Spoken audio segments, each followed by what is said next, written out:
Are you going to do it? This week on Reliving the Extreme, we are discussing November to Remember 1994, and we are also live on our social medias, recording this show live and in person for those of you that would like to participate. And I'll say from the top, like I always do when we do a live, nobody ever listens, but we use StreamYard, and you have to acknowledge StreamYard's permissions for me to see who the hell you are. Yeah, what's it like 2 steps, Nate? Yeah, you gotta turn your mic on, and then you have to enter the studio. And for comments, you just have to click a link saying, yes, I acknowledge that StreamYard can tell who I am. Either that, or I will acknowledge you as it does StreamYard user. But Nate Maxon, of course, here along with my brother Aaron. What's up, people? Acknowledge me. Acknowledge me. And Mr. Chad Austin, Chadwick Cicluna, as his name tag says here on the StreamYard. The Baron. Yeah, I mean, it's a pleasure and a duty to be here. But like I said, we're going to be discussing November to Remember 1994. But first, let's discuss Chad's day. Apparently, Chad had a doozy of a day. Well, it's not meant to be. That's what they said. Like, I think they worked for WCW in the previous in their past before. Did they? Did they hear you? Did they hear you besmirching Scrapple? Is that? I mean, I think they might have got a hold of my social media pages, and they were looking through my social media feeds, and they were like, "Whoa, this guy is not a big fan of Scrapple." And then he also says that we don't rotate our milk. And yeah, they got a hold of me. They got a whole dirt sheet. They had like a whole notebook on stuff that I did. But they didn't even give me the opportunity to even do anything today. Not even. I walked in, they took me to the back. They're like, "Don't touch the sour cream. No, don't touch the cottage cheese." I tried to bump into the Diet 7 Up 2 liters so I could like get a swig of it, bust it on the floor, and just to make sure that I didn't smell like alcohol. But somebody smelled alcohol on me today. I'm not sure who it was, but apparently it was the store big time manager. Well, that'll do it. That'll put the nail in the coffin. I think he was wrong. I think it was him. I saw his car in Applebee's when I was walking down there. So I don't want him to besmirch my good name and intentions because he's out there. Because he had one too many apple martinis. Yeah, I mean, even though Applebee's don't sell you fucking shit for alcohol, he could have power drank like 3 of them big tall drafts. It was F.F. Gillen. Dude, you don't even you wouldn't even believe how funny it was. Like how I didn't take any of this seriously. I'm just sitting in there, and they're just like accusing me of all this shit. Like nothing bad. It was just that they were just like saying you can't show up drunk. Like it's not like we don't even care or anything. Like you just can't.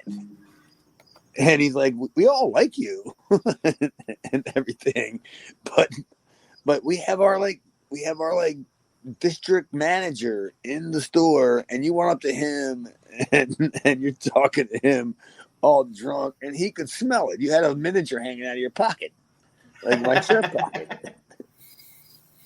I thought it was my bow tie because I thought I was wearing a green tie, but I was wearing a Jim Beam apple shot.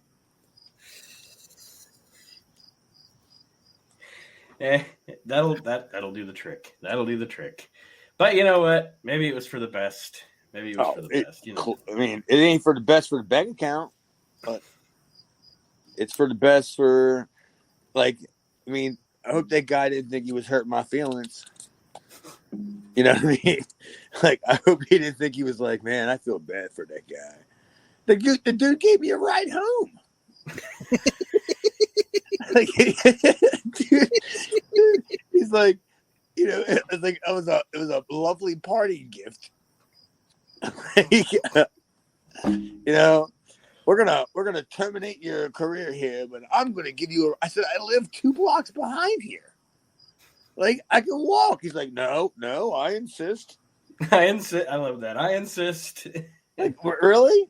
Like, you insist on riding me home as a consolation prize. But Hello. you couldn't give me another chance at the job, but you can give me a ride home.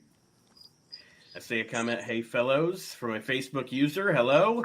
Like I said at the top, acknowledge the StreamYard.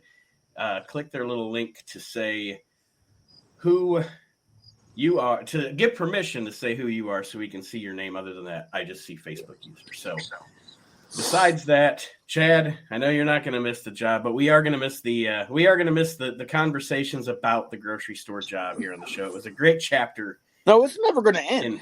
Reliving I'm just going to continue to go back. Because they didn't take any of my shirts or anything. They didn't ask for any of that back. And the guy that fired me is like one of the big district managers. So he's not even there like every day. So he's probably there today, but won't be there tomorrow. So I'll just go back tomorrow and pretend like none of this ever happened. Then I'll start putting orange juice back in the rack. I start doing dairy again. You're gonna be like Milton on Office Space. I don't know. I'd never seen an episode of Office Space. Well, but Milton, if that's what he does, then I'll be like Milton. Yeah, he goes to work every day, but he doesn't receive a paycheck. He hasn't received a paycheck for years. But he's still there. He hasn't figured out that he's fired yet.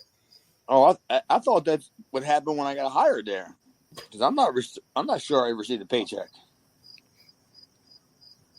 If it did, the lovely Miss Jessica must have got somehow involved in that one, because it's not reflecting in my bank account. Well, like I said at the top, everybody, if you're watching this live, welcome. If you're listening on the regular podcast, welcome. We are reviewing November to Remember 1994. It's November 5th, 94 at the ECW Arena. The version on the Peacock had a lot more on it than I thought it would. Like, I didn't expect the Peacock version to have Bob Ortiz at the beginning of the show throwing out hats and all that jazz. But that's what we get to start the show. Bob Ortiz and another ring announcer come out, and I was like, Rocky. where are the two ring announcers? That's his brother Rocky. That's what I was going to ask. Who was that fucking Hambone? Who was that? I put Bob Ortiz and some other Hambone come out. I don't know who that Hambone was. Yeah, that's his brother. He's the timekeeper. That's Rocky. Yeah, I mean, believe me. Don't be coming on here. This is a show where you can be heard. You don't want the Ortizes to hear this. You might not. One of us. I'm not saying anything bad about the Ortizes. Believe me, I love me some Bob Ortiz. Love Bob and love Rocky. No, sirree, Bob. Am I saying anything bad about them or anything? They sell the best mink coats you're ever going to get. If you want to buy them in the alleyway in Philadelphia, that's fine by me. One of our viewers says, does this mean Chad Austin is going to dust off the boots and go back to wrestling? I might have to. I mean, I'm not making any money there, so why can't I go somewhere else and not make any money? No, I'm always open for bookings. I don't know what I still have. I mean, if somebody, honestly, this is all bullshitting aside. Like, if somebody presented me an opportunity to work with somebody that I felt like I could have a decent match with. I mean, I'm like Chris Jericho in a sense that I can put the boots back on and pretty much work with anybody, like at any time, and I could still be as good once as I ever was. You know what I mean? Mm-hmm. I know I could. I mean, maybe I couldn't do all the high flying stuff that I had to do before, but I could still do some of it, and I could still tell the same like psychology that I could before. Right. But that's a good question, though, and I appreciate that. Well, after Bob Ortiz runs down the stars that are going to be at the November to Remember show that we're discussing. He's got a question? Bob Ortiz has a question? I'm sure Bob Ortiz doesn't even know this show exists. I'm not even sure Bob Ortiz exists. At this point. What's that? There's no way Bob Ortiz is still alive. This is 30 years ago. I think he's still probably fucking alive.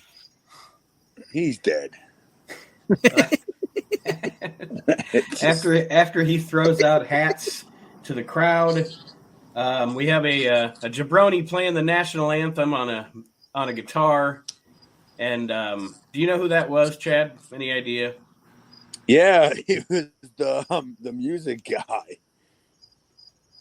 I knew you were gonna bring this up, and I thought about it. Like, up on that stage, I mean, you do know there's a stage up there, right? Right. Mm-hmm. And it used to be like they would have a curtain, kind of curtain it off, and behind it would be the DJ, like the guy who's playing, the ring music guy. I mean, I hate to call him the DJ when it's not like, he's not fucking Kid and Play over there. He's just playing, Frankenstein. It's not Fatboy Slim. Yeah. And he's up there, and I don't know. I mean, I guess 911 had chokeslammed everybody and their parents and neighbors and shit, like, and they thought that would be a good idea because I don't know where they got it, but all I know was it was somebody else that got chokeslammed besides me.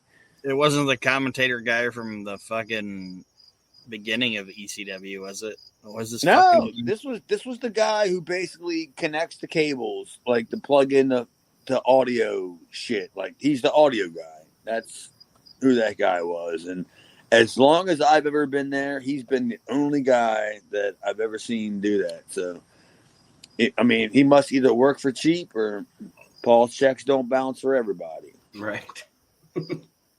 Well, 911 and Paulie come out, and 911 choke slams the dude. Paulie starts playing the guitar, which I thought was funny. And then I think Paulie got a little pissed because his microphone wasn't working. He didn't get his line in. He had a big line. It didn't work because they fucked up the mic. What was the line? You couldn't make it out? No, I didn't hear what he said into the mic. Well, because he was trying to talk into the microphone and it wasn't working. So I didn't hear what he said, and then I did hear him start yelling at Matt Radico. Matt, the mic's not working. The mic's not working. But other than that, I don't. Name, right? That's all right. So there's Matt Radico, and then there's Bob and Rocky Ortiz. All right, I know who you're talking about. So they go to the ringside, and of course 911 chases Bob and Rocky around. Bob, like a smart man, disappears. And Rocky winds up in the ring with 911 and eats a couple of choke slams for his trouble. I mean, what'd you think of the choke slams? I think for a guy who probably isn't a bumper, it wasn't terrible. And the crowd was into it. I mean, you got to give it, you got to give the devil its due. The crowd was into it. They still haven't gotten over the 911 thing. Well, that's because they did the right thing. And they just didn't have him chokeslam wrestlers. Mm-hmm. Yeah. It could have been the simplest repeat. Rinse, do, repeat again with me, Donnie, whatever, JT. I don't know any of them guys, but Paul was just like, dude, we got to have him chokeslam some other people. Yeah, something out of the ordinary to catch and it's people's exciting. attention. It's exciting. Mm-hmm. And I mean, who is more well known than like Bob and Rocky? The Artezes or whoever the hell they fucking chokeslammed. Well, after that segment, which Aaron, what did you think of that as a starter for the show? Well, it started out the show great, and if it was just like a show that you were watching at the beginning of it, and you didn't see any of it before that. It got the crowd hyped. You know what I mean? Mm-hmm. So if it was just something that you would see on TV, it comes in and the crowd's like hyped and jacked and super excited. So if they wanted to use this going into the show next week, it's like they come in it was kind of like it was like the equivalent of like a dark match, you know? Right. Oh, like a glorified dark match. Yeah, it got the people amped up and they're excited and so it was almost like this is something that you're going to see, but we didn't necessarily want you to see this. yeah. And since you are seeing it, it's special. Right. Yeah. All right, that makes sense. The opening match for the show, Hack Myers versus JT Smith. We haven't seen JT in a while, but he's back in action here in ECW. JT he looked good, man. Like he looked jacked, in my opinion. Like he looked in the best shape that I've seen JT Smith look in the entire time that he's been in ECW. Dude, I thought JT came back that last time prior to this one.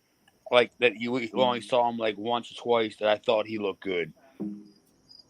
But and he looked better tonight too. Like I agree with you, Nate or Aaron. Yeah, like he looked jacked tonight on this show. He looked good, and him and Hack have a good little opener here. The JT wins with a Northern Light suplex. I mean, I don't have a lot of notes on the match itself, but it was a decent opener for the show, you know. And it was sorry, Chad, go ahead. Of course. I mean, how are you gonna like discredit that? Like if you were gonna book like it's outside, Jeff. If you were gonna book like a opening match for a halfway decent show, like isn't that a great way to start? Yeah, it was two guys that don't have a lot going on. They don't have a lot, but the ECW crowd loves them. Likes them. That's why that's in my notes. It's like these are two homegrown guys that the ECW crowd likes, and they're gonna not shit on them either way. You know what I mean? Right, of course. Yeah, that's what I thought was pretty cool. Is like that. I mean, that's one thing I liked about ECW is they allow people to get over, like that aren't, you know, inside the bubble kind of. You know what I mean? Right. But here you go. They're welcoming of outside talent.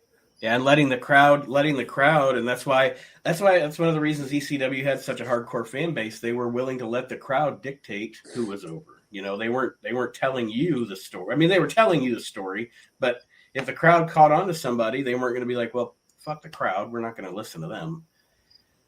Yeah, I mean, have we even gotten to Tully and Bobby and Arn yet? Bobby and Arn, yes, but not Tully. Oh, we haven't got to that? No. Because that was some like all that shit was some super like secretive like nonsense stuff. And I can't believe how Paul did it. I couldn't believe how Paul did all that shit. But yeah, these shows are really starting to get we're really starting to see like a whole entire different like booking direction. Mm-hmm. And a lot of the evidence is starting to become real apparent because this is, you know, we're a couple months past the Todd Gordon run, and we're in the Paul Lee making things happen. So we're going to start seeing all them guys that Paul Lee wants to have happen. Right. Well, like I said, JT wins this match with a Northern Light suplex. These two guys brawl up the aisle to end, which seems to be a trend during the show a lot of the time. That's how we... Well, yeah, but that's also a cool aspect of what Paul eventually does with ECW. That there's no breather in it. You know what I mean? Yeah. Like it's just constant motion. So I mean, what you're also saying is also could be a negative thing on the product when you say it's not giving it time to breathe, because a lot of times the biggest problem with the WWE or even AEW, I should say that more or less AEW, is they don't give their angles time to breathe. Mm-hmm. As soon as they do them, boom, going on to the next one. Forget about Air Paris. we're moving on the fucking Frenchy Boom Boom, whatever the fuck his name is. Silky Boom Boom. Nice. The next match on the show is Bad Breed against the Pitbulls in a tag team matchup. Ian Rotten comes out looking clean shaven. And with his mustache. Yeah, with his mustache. Fucking idiot. Oh boy. What did we think of this match, Aaron? It starts with a brawl, and I think that I thought it was a decent match. It seemed out of place just because it didn't really have any hype going into it. Ian takes a superplex and does what Chad hates. The minute he takes a superplex, he pulls up his tights. That's his gimmick. Yeah. I understand the fact that probably the reason that Pitbull 2 didn't get bigger in his career is probably because of his extracurricular activities. But I think if Pitbull 2 would have been clean-headed and not had his problems, he would have been a bigger deal in the business. I don't even think it's that. That's the problem.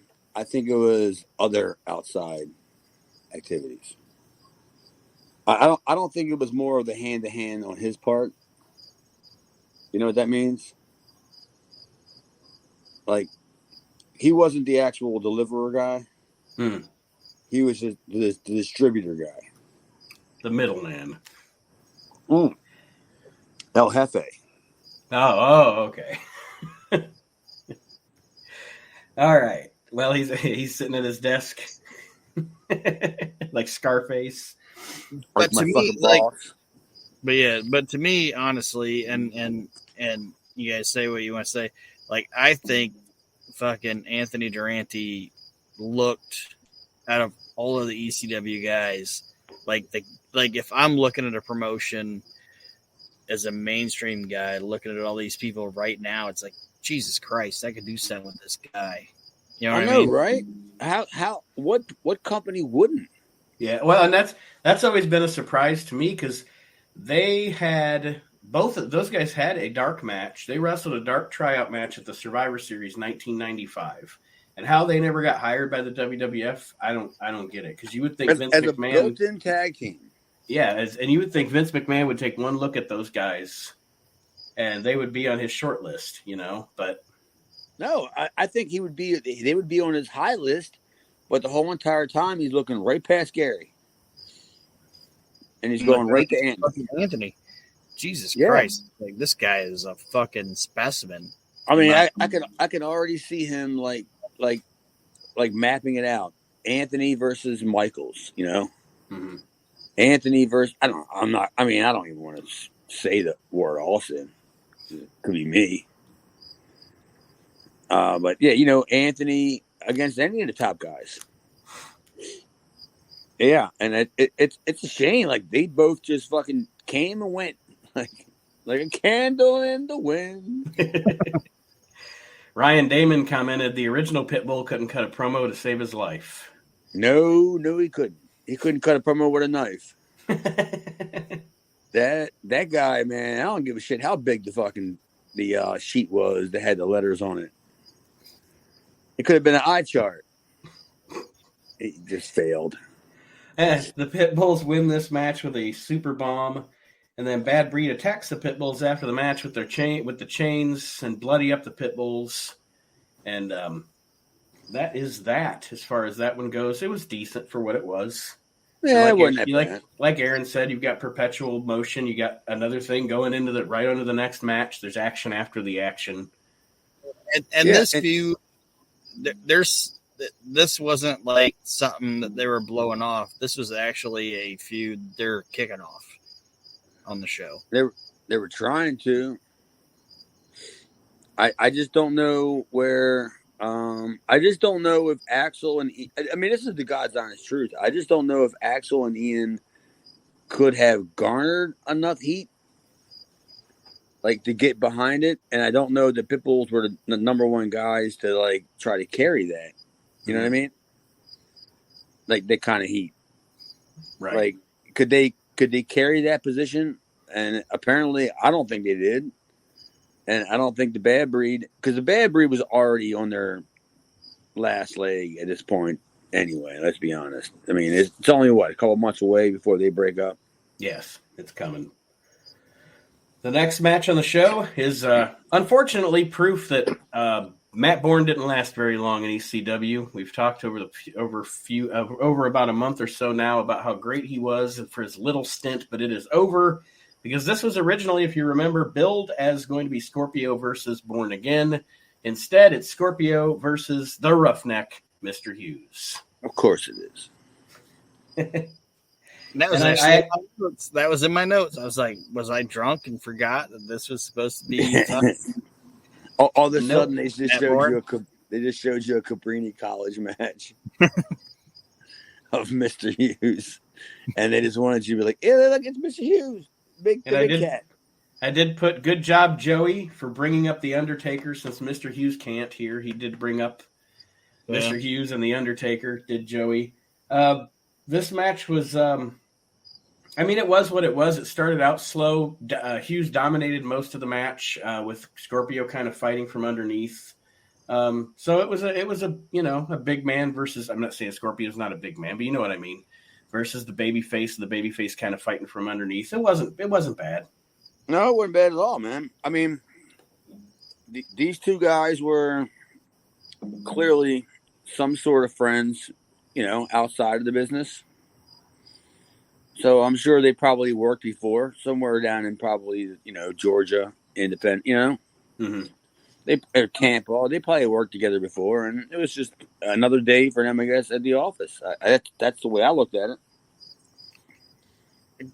Curtis Hughes did pull off the leapfrog drop down arm drag. Like, he pulled it off. Okay. And I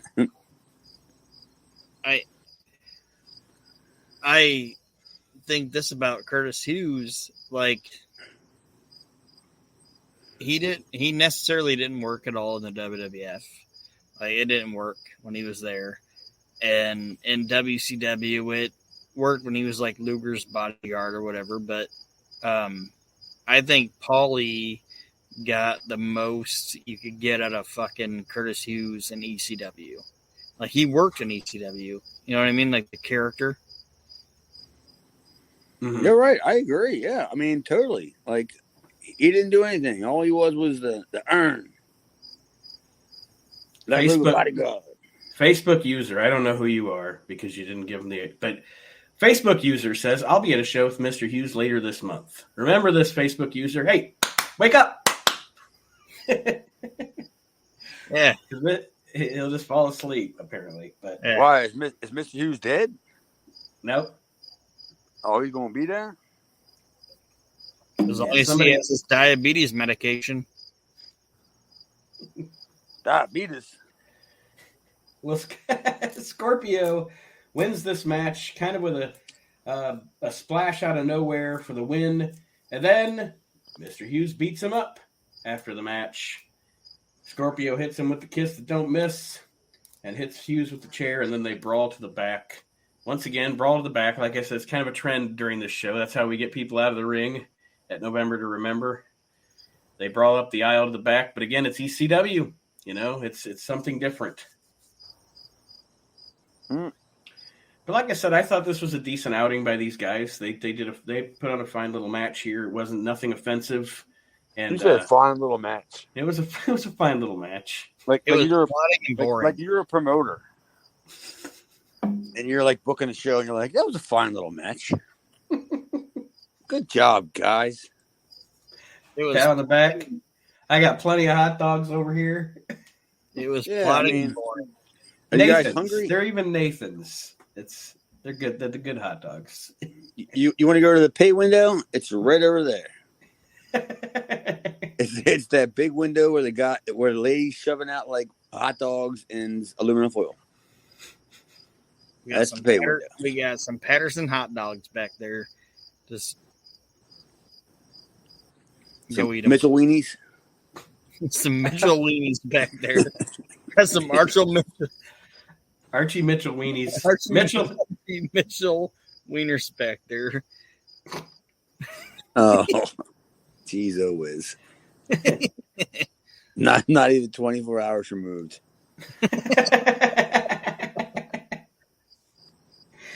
Up next, it's the Battle of the Tommies. Tommy Cairo versus Tommy Dreamer. I will let Chad lead off. Oh, wait, go ahead, Aaron. You skipped over the fact that WWE Network left in that Bob Ortiz told us that there were beverages at the left and beverages at the right and some merchandise right down here. Okay. They forgot this, they said that? Yeah. Well, I mean, Bob was still selling his shit. His brother got killed by 911, but he's still selling his merchandise. he's out there. You can stop by the merchandise stand. Don't forget my brother got just chokeslammed and he's in the hospital or a local medical facility. One of our viewers just commented, Archie Mitchell told me that he's going to bonsai drop Chad Austin. Oh, good Lord. Something tells me it's not going to be like a head of lettuce. Yeah, it's like a tea bag. And, me being formerly removed from the grocery business.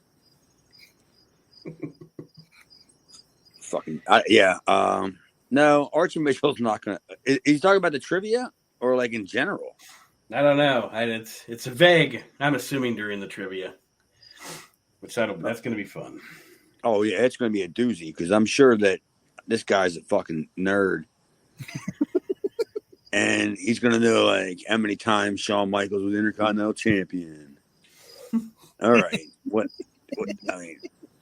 Officially, how many times is Ric Flair the World Heavyweight Champion? 27 times, Archie. 27 times. And that's just when Russo was booking. Technically, Antonio Inoki won the championship in Inoki, Japan once. Yeah, and he never gave it up. So he crab walked out of the ring with the NWA championship. Theoretically, Antonio Inoki, I still recognize him as the NWA champion. Yeah, he never lost it. And don't get me started on Baba. Yeah. So Archie's like clamoring for like what? I don't know, Trevor Murdoch versus Inoki match. Well, I don't even know who the Trevor Murdoch versus Antonio Inoki. I don't even know who these guys, who the top guys are anywhere anymore. Because in my opinion, there hasn't been a top guy in an AEW for a while. Who is a top guy? Explain to me what a top guy is and what a top guy is supposed to be and what a top guy is not in AEW. I have no idea. I have no idea. Roman Reigns, top guy? Yes. Roman Reigns, top guy. All right. Roman Reigns, Brock Lesnar, and Seth Rollins. Those are top guys. The independent guy that's in AEW that does all the MMA stuff. Daniel Garcia? Jerry Garcia. Jerry Garcia. Exactly. Jerry Garcia. Yeah. Is that a top guy? I mean, do you see his name on the marquee at Madison Square Garden? You can go, Jerry. Well, I mean, if you said Jerry Garcia. Jerry Garcia. I mean, this is gonna get totally shit on by you guys. I would say Miz is a top guy before Daniel Garcia is a top guy. Oh, Miz is fantastic. Yeah, I mean, who's a better guy to? I mean, besides a guy like me that knew their role. I knew my role everywhere I went, everywhere I worked, and I did angles, and I knew what my role was, and it wasn't to outshine the guy that I was working with, right? Right. Like I'm working with amongst the team and a couple of other guys, kind of thing. So I know I can't outshine the guy who's our speaker. So I just knew my role. I could have, I mean, if I wanted to, I could have went into business for myself, but I ain't the big cat. Nate, this might be dumb, and Chad, you can tell me if I'm dumb too. Like, you brought up the Miz. I won't say like the Miz is the upper echelon of it. Like, I wouldn't say, oh, the Miz is Ric Flair or whatever. To me, Miz in the wrestling business now is Tully Blanchard. Tully Blanchard then? Yeah, Yeah, I can see that. like he's the equivalent of what Tully Blanchard was in the '80s. It's Miz, Yeah, he was Orange Carry On. and he's the guy that is badass enough to get out of a situation when he needs to, and he talks shit. And he's like the chicken shit heel on it, but he's bad enough to get away when he needs to get away. You know what I mean? Does that make sense? Yeah, I mean that's the complete recipe for FTR's handbook of what they do. Like if them guys didn't if they don't just repeat Midnight Express matches without Jim Cornette, it's like, that's not a bad thing. Don't get me wrong. I'm not saying that that's wrong or anything. Yeah. But if they can do it, God bless them, because it's great. Yeah, that's the way it's. Yeah, if it's not broke, don't try to fix it. That's what I'm trying to say. It's like Miz. Anybody that discounts Miz, you know what you're talking about with wrestling, because that dude, he's the best heel in wrestling, in my opinion. Right now. I have a note for this, and this is a legit question I want to ask you, Chad. During this Tommy Cairo, Tommy Dreamer match, something that I noticed, and I guess then the rest of the show I noticed it. Okay, so there's a cameraman outside the ring, okay? And he's around ringside, and sometimes, like during the Todd Gordon segment, he's in the ring. Does that camera actually work? Because they have a cameraman outside the ring supposedly shooting like the floor shots and stuff, but they never show us. Like when we see stuff happen on the floor, we just see it from that one camera. So does that camera even actually work, or is it just there for effect? Dude, I wish I had an honest answer, but the only thing that I can tell you is that we were always told to play to the hard camera. And the hard camera was up in the Eagle's Nest. Mm. So your guess could be, clearly as good as mine. Was that really a camera? Right, because we literally never see, like, the brawl goes out to that right side of the ring, and you see the top of people's head. If they lift a chair up, you see the top of the chair. But that cameraman's standing there, but we never get a camera shot from that camera ever. So I just was curious about that. Yeah, I don't have any idea, man. I mean, that's a great question. Maybe we should get Paul E on. We'll see if he's got time next week. Right after Talking Smack. We can at least get Maddie on, I bet. Yes, Mark, I can see it's you. Paul E's probably taking over my job at Redner's. Like tomorrow I'll walk down there to get some creamer for my coffee, and I'll go, hey, Paul E, while he's in dairy. I volley an idea on how to place the sour cream, sir. Yes. Ryan, You're rotated by dates. Our top guy conversation, Ryan Damon commented, The Rock, Brock, Cena, Roman, CM Punk, Daniel Bryan, Randy Orton. Jesus. That's The more Rock. Who did he say? The Rock? The Cops? The Rock? The Cops. Who did he say? The Rock, Brock, Cena, Roman, CM Punk, Daniel Bryan, and Randy Orton. Well, I mean, that's clearly somebody that's just being generational, and that's totally subjective, because I wouldn't expect anybody who was born in just say the 80s or, the 90s or whatever to tell you that when I was born in the Bruno era, Mm-hmm. I mean, I can tell you that my mom had on the calendar Bruno's birthday every year, like circled. Like, it's Bruno's birthday. I'm just thinking, like, so what? Is it coming over? Is it coming over for kielbasa? Did you make my cake, pal? Yeah, yeah. I mean, I didn't know we were having Bruno Sammartino over for dinner. Well, during this match, Dreamer and Cairo, they start out, goes outside the ring early. They brawl around, brawl into the crowd. Tommy introduces the cane in the match, but Dreamer gets to use it on Tommy Cairo, who blades a cane to the nuts. He continues to beat on Cairo, and Cairo is deemed he cannot continue the match, and the referee says the match is over. What did you guys think of Dreamer versus Cairo here? It was fine, I thought. Yeah, me too. I thought it was fun. And I still, Cairo's funny as hell, like when he's coming out to the ring and he's doing the blind guy thing and everything. I don't know. I think he was funny. still doing the, I'm blind. Well, or when he did like the blind man cane, with the like sweeping around the mat and into the referee. And even after the match, the ECW crowd was chanting, pay your bills, and all that shit. Like, at ECW crowd, dude. Good Lord. This was the Wait first... a minute. I had an Archie Mitchell joke here, too. Oh, I wanted to see, did for some reason why, did they show like a video game of the arcade game Superstars?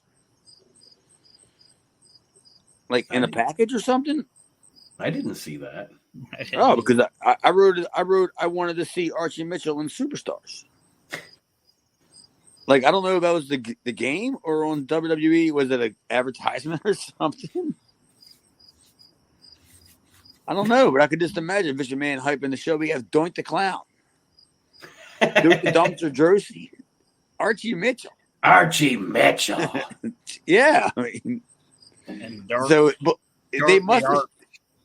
They must have showed something for the programming on the Peacock, or I would have never wrote that down like that. The next matchup on the show, ECW champion. Sorry. All I was going to say on this was the and I know I've said a couple times watching the show that we're getting more into ECW becoming ECW, but this was really the ECW getting ECW. You know what I mean? Like, it was like them brawling around the ring, the Cairo doing the all this shit. It was the more you watch it and dissect it, it's getting more into seeing the fingerprints of Paul Heyman on it. Yeah, just like Chad alluded to earlier, you can tell Paulie pretty much has the book at this point now. There's no doubt about it.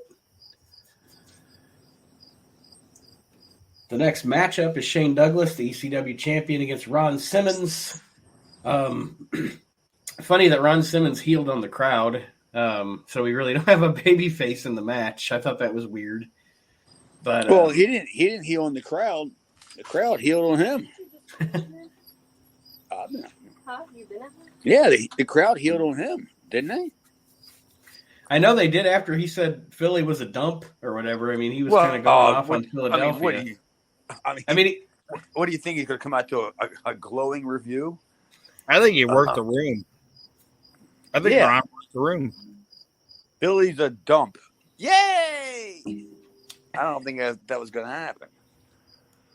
I think Ron was a pro, and he worked the room, and he understood these people don't like me, so fuck it. I'm just going to go with it.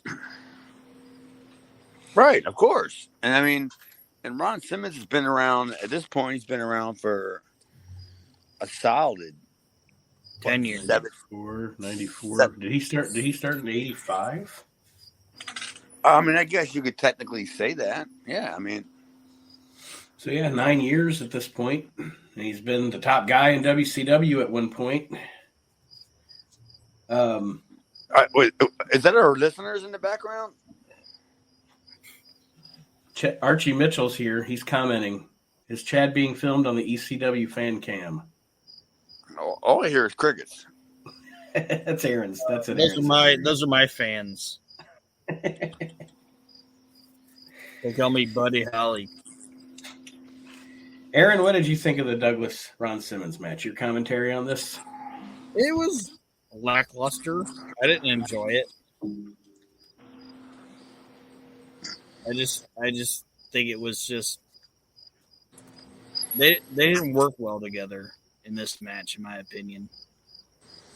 Yeah, I agree, man. I mean, there was a lot of chemistry issues, and there's not a whole lot you can do when you don't have, Mm-hmm. Especially when the guys never touch. When the guys have never touched. That's exactly what I was going to say. You went into this match cold. We haven't seen Ron Simmons on TV leading up to the match. We haven't seen them have any interaction whatsoever leading up to the match. So you're going in cold with the fans having nothing to be invested in as far as the match goes. And Douglas essentially wins with a crucifix, hits Simmons with the belt after the match. Too Cold Scorpio comes out to help Ron Simmons. They beat up Shane Douglas and make their exit from the ring. I know during the match, Joey had to mention all of the people that are not wrestling for ECW that have not answered Shane Douglas's challenge. So that was a thing. But yeah, I agree with you guys. Overall, lackluster. Yeah, there was no meat on the bone. You know what I mean? Mm-hmm. Mm-hmm. And like you alluded to, Chad, they gave us no reason in the weeks leading up to the match to give a shit. Right. I mean, they didn't. Maybe it's not even their fault. They just didn't have the resources. Mm-hmm. Mm-hmm. And I mean, if you think about it, I don't think on the 3 TV shows leading up to the event, because I remember the first show, when we first announced November to Remember, they announced that match. But in the preceding shows, I don't even think they've even mentioned it. I kind of forgot Douglas was even on this card until I watched it. So, up next, it is the Sandman retirement ceremony. Good Lord. Sandman comes to the ring with Todd Gordon. He's got the shades on. He's got his eyes bandaged up, and Todd Gordon and Joey Styles both act choked up. The Sandman is going to retire here from the ECW. And the crowd just went banana. I mean, they just bought this hook, line, and sinker. Hook, line, and stinker. Yep. What can I say, dude? The crowd just was like, "There's just no chance." Archie showed up in his. I was saying, like, Sandman showed up in his church suit. He's all whatever. He's all whatever. Thank you for your astute observation, Mr. Maxon. You're welcome. You had enough juice to come up with a punchline of that he showed up in his suit, and then you went nowhere with that one. He showed up in his suit. Come on, Aaron. I thought you were the comedic relief. You gotta poop. Archie Mitchell says Aaron Maxon looks like he's filming an episode of Paranormal Activity. Yeah, and I'm the ghost. I'm walking around here like, I don't know, is this even happening?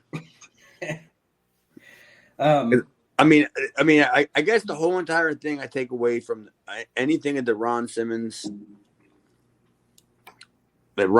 is doing, has done there. The only note that I really made was he looks like he doesn't even belong there. Yeah.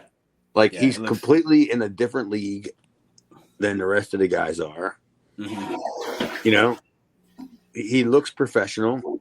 It's not saying that like Taz, Shane, et cetera, don't look professional, but Ron Simmons looks like he had been somewhere. Right. Yes, he looks like a star. Yes. All right, that's the word you want to say. You can use that.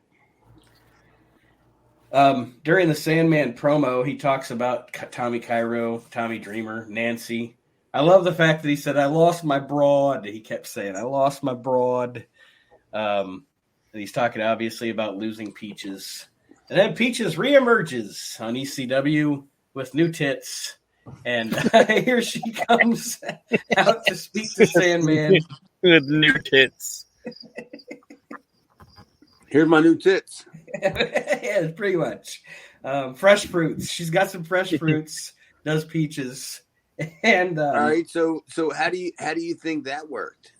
Who do you think paid for them? Not Tommy Cairo.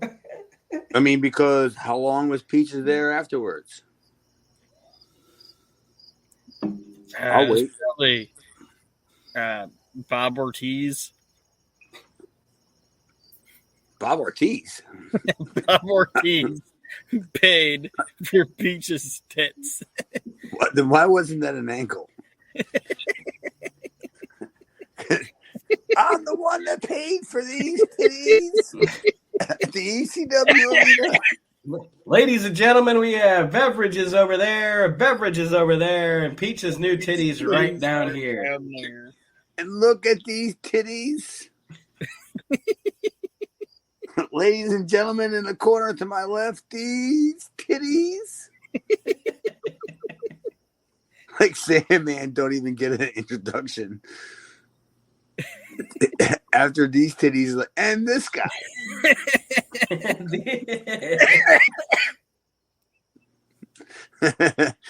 Look at these titties. And this guy. And this guy. And this boob. Yeah. Look at these titties and this boob. The titties and the boob. I think we got the name of this show. Well, the segment goes down as this is Sandman. He says he's sad that he lost Peaches. Woman comes out to talk about who her new protege is going to be. Well, remember, oh, Peaches came out with her purchased titties by Bob Ortiz and fucking Sandman, and she was like telling Sandman, "Oh, you don't know how I look," and Sandman was like, "I love you, Peaches, even if you were fat now." Yeah, no matter how much weight you gained. He said all that? Yeah, he said, no matter how much weight you've gained, Peaches, I'll love you no matter what, because you've gained so much weight. Yeah, it was funny. What? That's heel shit. I didn't. I didn't. Great.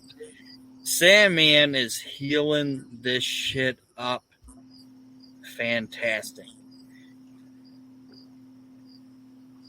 Yeah, but is he healing it up into the sense that he's going to be a babyface? For this crowd, more than likely. I mean, don't you understand? You got Tommy Cairo talking about whatever you just said about Schmuckers, whatever the fuck.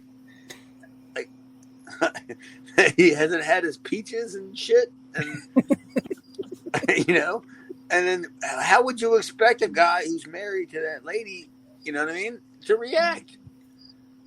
I mean, clearly, if somebody talked about Jess to me, if I didn't know who they were and I just thought it was just in jest, or like making a comment, I go, yeah, that's funny. But if they were like serious, I'd be like, dude, what's your deal? Right. That's my fucking bit. I mean, my girl you're talking about. Well, like I said, woman comes out here. Kane's Peaches argues with the Sandman, and then Sandman takes out Todd Gordon. And of course, the big reveal is the Sandman and women were in cahoots this whole time. And when Tommy Dreamer comes out, Sandman canes the shit out of Tommy Dreamer. Nancy mocking Tommy was really funny, of course. And but that's the segment, the retirement segment. It was all a ruse on Tommy Dreamer so they could beat him up again, pretty much. That's great. They put that much time into that. I mean, literally, you know, when the Horsemen were going to attack Dusty, like we'll just get him when he comes to the studio. Right. Yeah. We're going to take a month and fool him.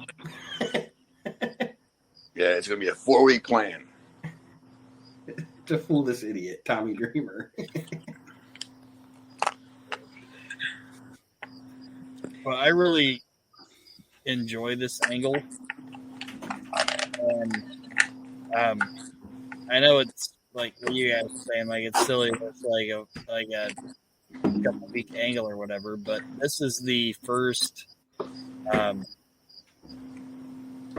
like Paul Heyman-esque ECW angle, like extreme wrestling angle that I remember. That's why I really like it. Yeah, you can totally say that. After that's over, we get Joey on the stage, and he's going to interview Shane Douglas, who comes out. And, of course, he mentions Hogan, Flair, and he says he's on the phone, and he reveals that he is on the phone talking to Sensational Sherry, and that she is going to be accompanying him to the ring at the next event. He's going to be in a tag match. Ron Simmons and Too Cold will be his opponents, and he announces that his partner will be Stunning Steve Austin. And the ECW people lose their shit. But Steve Austin is going to be Douglas's partner at the next show at the ECW Arena on November the 19th. And that's the announcement. I'm surprised. Does Sherry actually show up for that? Does anybody know? Or do Sherry I have to wait shows up for it. Steve does not. Where was Steve? Steve doesn't show. It's Brian Pillman. Okay. Wow. Was the crowd disappointed? I don't think I was there. It would, like, if I remember right, they wanted Steve, but it didn't happen. And if I remember right, it winds up being Brian instead of Steve. Sherry's involved in it, but it's not Steve. To me, it doesn't sound like it's. I mean, at that point in their careers, it doesn't sound like it's that much of a disappointment. I mean, to you? Nah. No. I mean, it's Steve. You're talking about Steve Austin, 1994, and Brian Pillman, who's pretty much on the rise, right? Yeah, 94, Brian's a bigger star than Steve, honestly. Yeah, I would say so. Yeah, so, I mean, all he did was just exchange one, Mitchell for another. The next match on the show is for the ECW TV title, and I had to look it up because the last time we watched a show, the ECW TV champion was Jason, and now it is Dean Malenko. Apparently, the night before this show, Too Cold Scorpio beat Jason for the TV title, and then Dean Malenko beat Too Cold Scorpio at the TV table. The night before this is when the title changed hands, and now Dean Malenko is the champion against the Tasmaniac in a non-title match. Oh, that's just tremendous. I don't think I have much notes on that at all. Did that even happen? Essentially, Malenko wins by using a towel with chloroform on it to knock out Taz. I don't even think my version of this show even showed this. I think my version... It was pretty quick, so if you walked away to take a piss or something, you might have missed it. Yeah, it must have been because I remember Dean in the ring, and then I was like, all right, I'm going to walk in. I mean, the refrigerator is only 8 feet away from the sofa. Right. Like, to go, I was going to go grab a beer or whatever. And I come back, and I hear that it's over. And I was just like, well, do I rewind it? Or? See, no. Nate, that's why I'm glad you put that narrative in there, because last I watched, fucking Jason was the TV champion, and he was like fucking it on his sleeper sofa or whatever. And then it's like now Dean Malenko is the champion, and I was like, what the fuck is going on? And Joey says this match is for the TV title, and then Bob Ortiz says it's not for the title, It's like, what the fuck is going on? Yeah, I mean, what's that? The proverbial right hand don't know the left hand. Yeah, pretty much. And it's what? I mean, the best you can do is Paul would clean it up in post production the best that he could. Yeah. Because that almost sounds to me like he didn't even know what he wanted to do. I don't know. Right? Just go out there. Just get out there.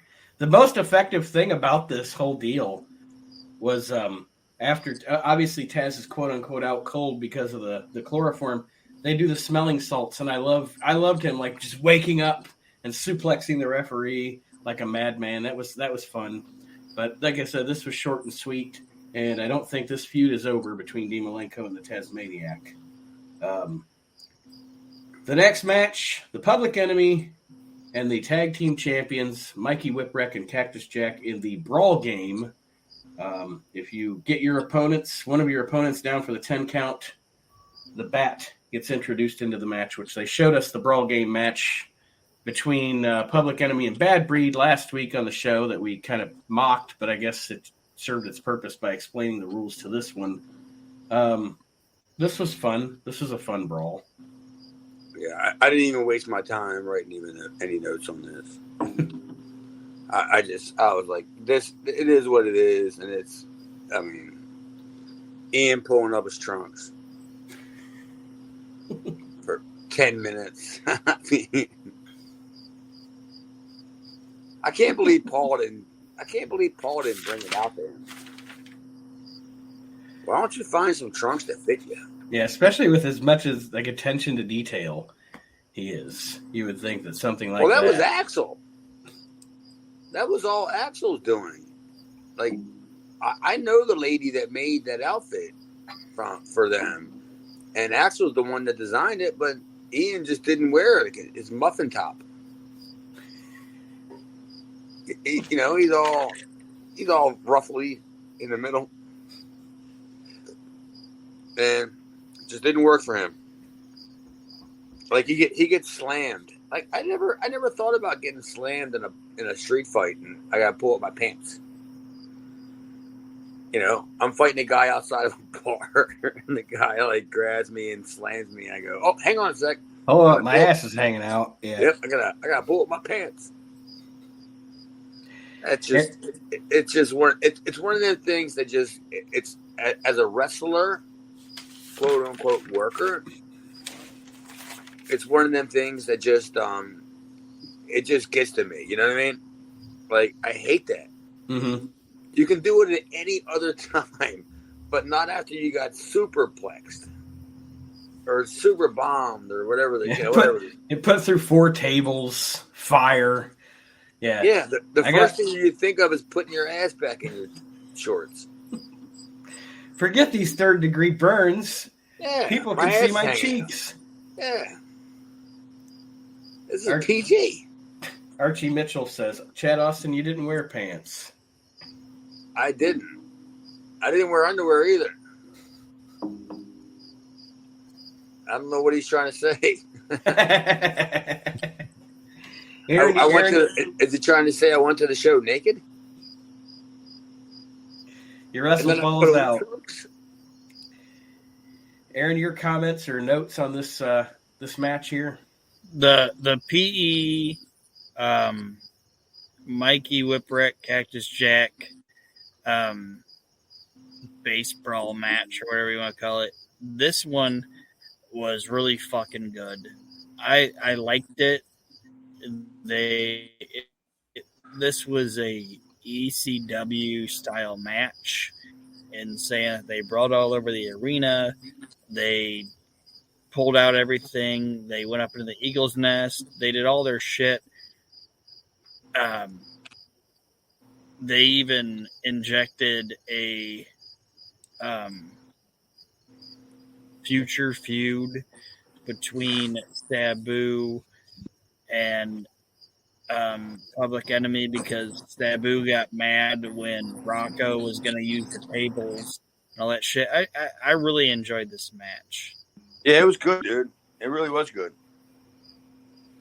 And it's kind of hard to get me to say anything positive about a Public Enemy match. But I mean, the work was what it was. I'm not going to, Aaron, even you will agree that it wasn't that it was the work that was so great. It was a spectacle. It was the layout. It was the layout and the story of the match. Right. And that makes a bad tag team look halfway decent and a good tag team look great. If you lay it out in that way, where they could have done nothing for 17 minutes, right? And then the last 3 minutes is the match. You know what I mean? Mm-hmm. Like, we're gonna go 20 minutes. First 17 minutes, head scissors. Whatever. And then the last 3 minutes is when we're gonna work. And that's good shit right there, man. That's knowing how to work. And they did a great job with making sure that Cactus was as far away from Mikey, yeah, as possible for him to get pinned and lose the match. You know what I mean? Yes. Yeah, of course. It took Cactus 30 seconds to even realize that the match was even over. Mm-hmm. Yeah. Before he looks towards the ring and then he just runs to the ring what's going on? Well, fuck. Yeah. This little motherfucker.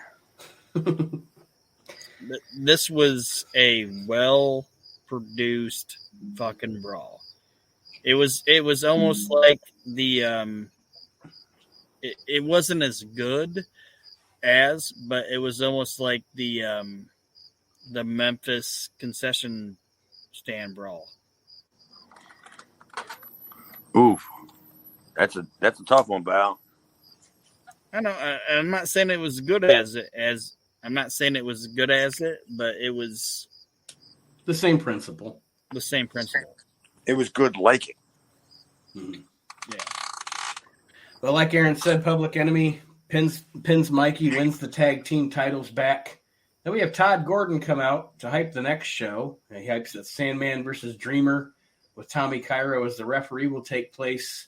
Cactus Jack comes out, puts over Mikey, but he says, Mikey's great, but he's not going to make it to the next show. So, in other words, Mikey's going to be recouping. And Cactus announces that his partner against the Public Enemy at the next show is going to be Kevin Sullivan. I thought he was going to say Mad Dog Bud Sawyer. No, right. I thought he was going to say Bugsy McGraw. Bugsy McGraw. That's what I was hoping for. With the hat. If Bugsy's in the ECW arena, he's got to wear the hat. Of course Instead he said, I'm bringing in Dink. I mean, Kevin Sullivan. Jesus, Oz. Or whatever he was when he was the Grand Poobah. I don't know what the fuck he was. The last match of the show. My partner, Tiger Jackson. Little Louie. Oh, all right, Butch Cassidy. Is that where we're going now? Up next is a match that they really had to improvise in this deal. Oh, Jesus Christ, there's a lot of improvising. 10 seconds in, Chris Benoit drops Sabu on his neck and breaks his fucking neck. It's awful. And all like I said... I thought the whole entire presentation was awful.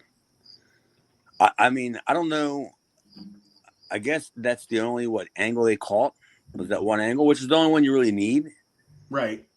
But it seems like they just beat it into your head. Yes, we know. Sabu got dropped on his head. Look at his neck crinkle. And I was just like, all right, we get it. He's the homicidal, genocidal, breath deteriorating, I don't know, whatever the fuck you call him. Maniac. Apparently he can't pass the fucking alcohol test at Redner's.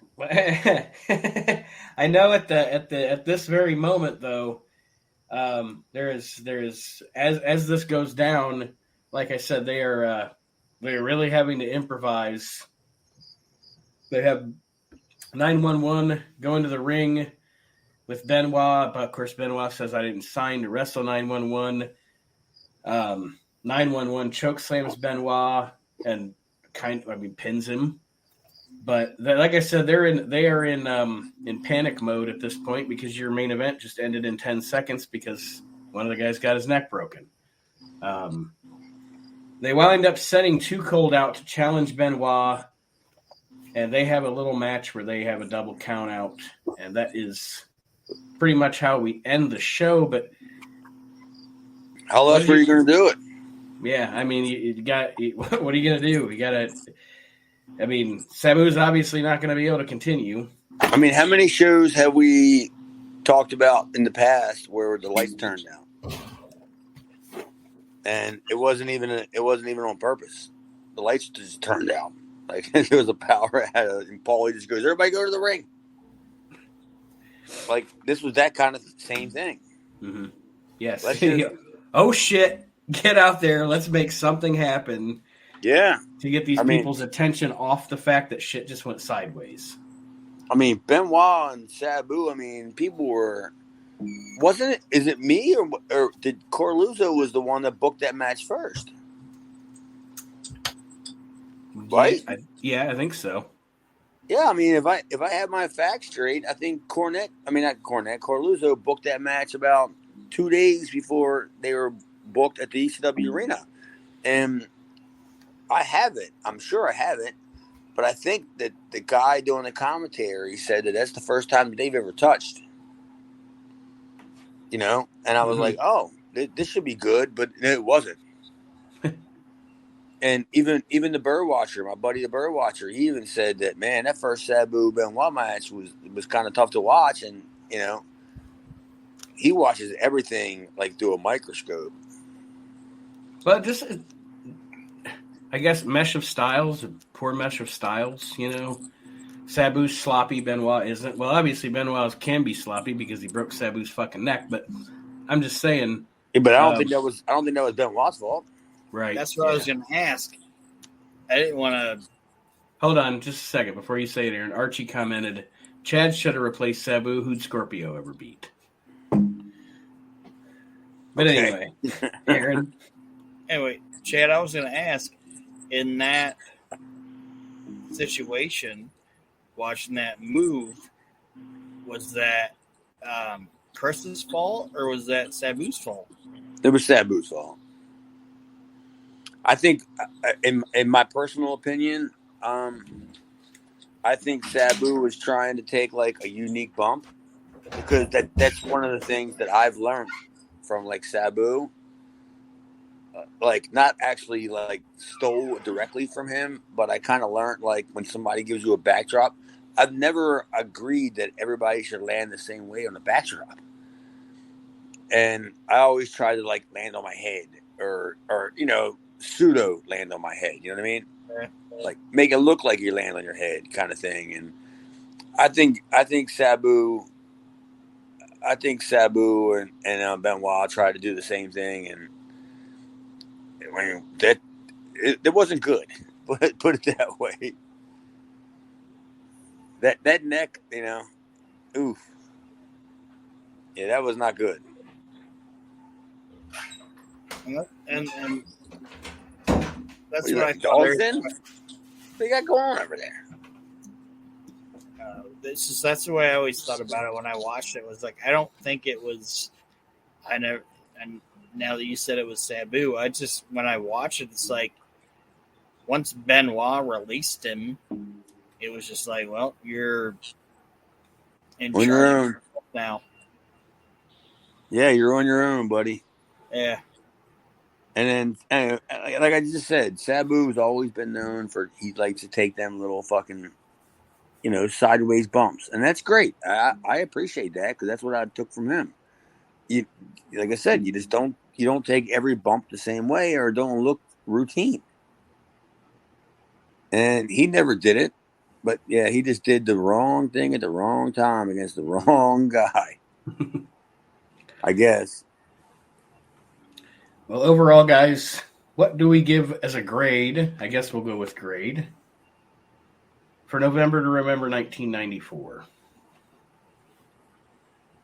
Oof. It's got to still be in the C range, right? Yeah, I'd give it a C minus. Yeah, I mean somewhere around the C. Yeah, I actually did give it a C plus. So we're all. It sounds like we're all on the same page. I like You know, Shane. I liked Ron Simmons. Um, a it's the little best. bit. It's the best you're gonna get out of Public Enemy. You know what they did. Oof. Well, that's saying. I mean, yeah. I'm just saying. You know, if it's shining a turd, it's the shiniest of the turd you're gonna get. Yeah, you ain't kidding. I That's, like this show out of the fact that this was the first, in my opinion, this is the first ECW show that we've watched that I can tell was like completely Paul Heyman having his hands on it. yeah. That could be like that could be a good point because I'm sure that leading up to this, there was like the TVs that you haven't even seen yet, right? Mm-hmm. And what that would have been like Saturday afternoon or maybe the next day Sunday, and then the big show was on Saturday night. So yeah, I could totally see that if this was Paul's fingerprints completely on the product and he stripped it all down and started all over again. Was Rocket Rebel on it? Nope. Was Tony Stetson on it? Nope. Okay, there we go. That now we're talking about change. And you can't tell me that fucking Sabu busting his neck at the end of this show wasn't Paul Heyman just, like, all right, let's do this. Like, you know what I mean? Like, that was him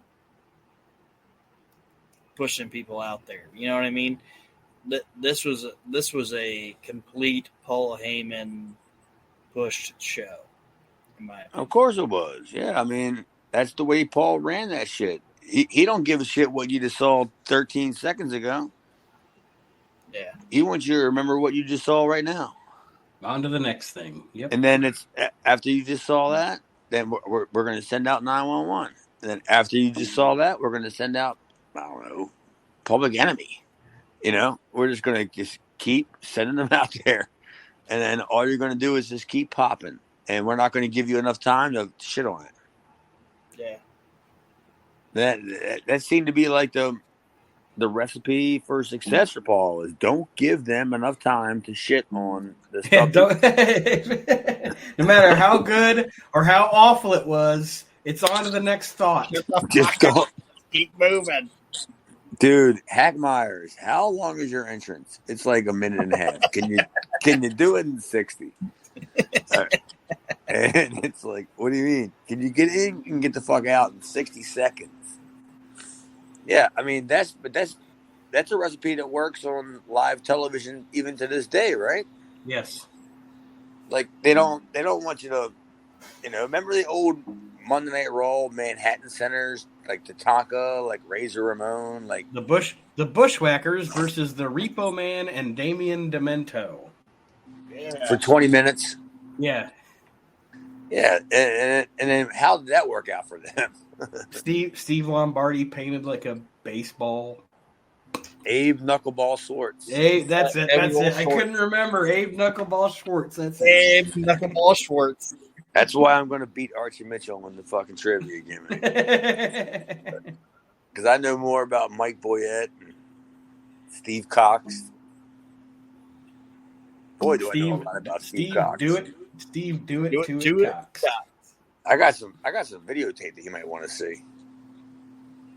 I'm not even sure he's aware of it. A hotel room in Tulsa. He's not doing it, is he? Oh, he's doing it to someone. I'm not sure their age. Jesus. I don't think their mom appreciated it. It's probably Peaches. Yeah, right. Like pre implants. Sandman's pimping out fucking Peaches to Steve Cox. That's unbelievable. Pay your bills, Steve. Do it to it, Cox. You think you can do it to it? You got to pay your bills. $20. Oh, good Lord. $20. That wouldn't even put fucking 5 gallons of gas in that piece of shit car that Sandman drives. That big ass dumb van that he probably lives in. Pay your bills, Fritz Von Erich. What? Whoever accused Fritz Von Erich of not paying his bills? I've never heard that. Lance? or was that Don Owens? Like speaking through Lance. I don't think that guy, Fritz Von Erich, paid his bills. So what I'm going to do is I'm going to allow all the kids in for free tonight. Right here. That's a good way of making money. Whenever Fritz couldn't pay his bills, he just used the death of one of his children as a distraction. Dude, so people would forget. He brought Lance in because he was like, I'm running out of kids to die. Yeah, Chad Von Erich. Fritz was the originator of the GoFundMe. But it wasn't even before the internet. GoFundMe, Franz Eric. Go Fritz me. Yeah, pretty much. Like, help me. I got 25 illegitimate kids that I haven't even figured out what their real names are yet. And they won't stop dying in their 30s. Well, they're all missing their right feet, and they look like cavemen. I don't know what I'm supposed to do with these kids. And I taught them all personally how to drive motorcycles. Drunk. And they keep crashing. Yeah. Don't you know how to wear a helmet and then roll? After you crash, you just roll? Tuck and roll, you fucking morons. Marks. Tuck and roll, Mark. Jesus. Mark Von Erich. All right, everybody. Mark Von Erich. I want to thank you all for joining us this week on Reliving the Extreme. Thank you for the listeners. Mark Von Erich. Thank you. He has no feet and no idea what's going on. And he rides the unicycle with his hands. He just comes in on one of those big bicycles, with like the big wheel on it. And he's like, the big wheel in the front, the small wheel in the back? Yeah. That's my favorite bicycle. That's Mark Von Erich. He just comes rolling it. Listen, this is no shit. About 25 years ago, maybe even 30 years ago, me and my buddy were working at this job together. It was a shitty job. And we had to put on these old shoes to go in because they were going to get like destroyed because it was like a seafood place. And we were putting our shoes on, and we just both happened to look in the rearview mirror, and there was a guy riding across the parking lot with one of them big bicycles. and Scotty goes, "Did you see that?" I go, "You talking about the big wheel bicycle?" And he goes, "Yeah." He goes, "Yeah." And then I was like, "I saw it." And then we turned around and looked, and it was like he had the big mustache and everything. Like we were like, "This is like amazing." That was Mark Von Erich. Yeah, dude. He was heading to the next show. Oh, good Lord! Headed to the sportatorium. Mark Von Erich. He was at the What a Sportatorium.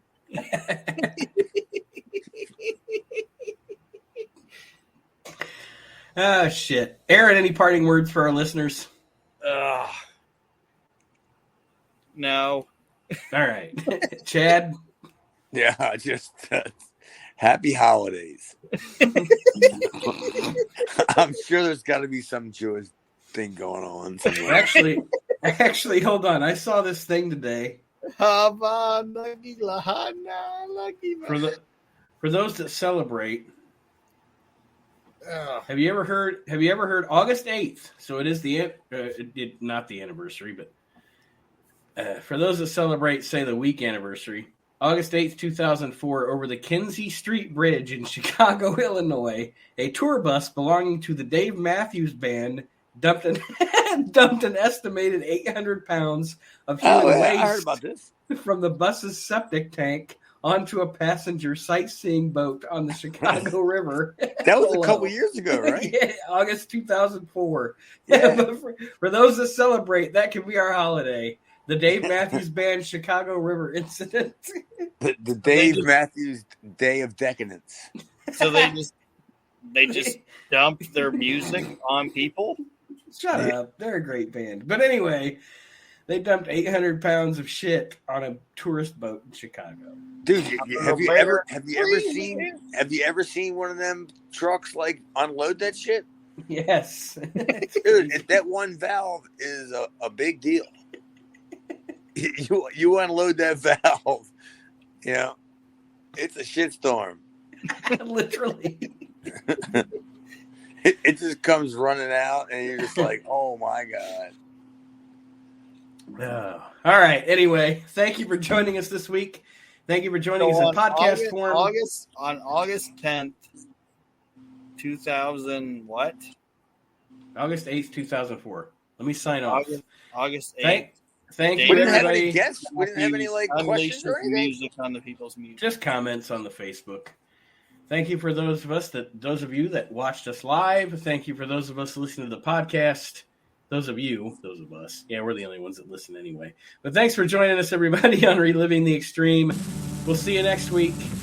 And next week, I think our homework for this week is to come up with more fictional Von Erich sons. But we'll see you next week on Reliving the Extreme. Hot dog Von Erich. And his tag team partner, Handshake Von Erich. Yeah.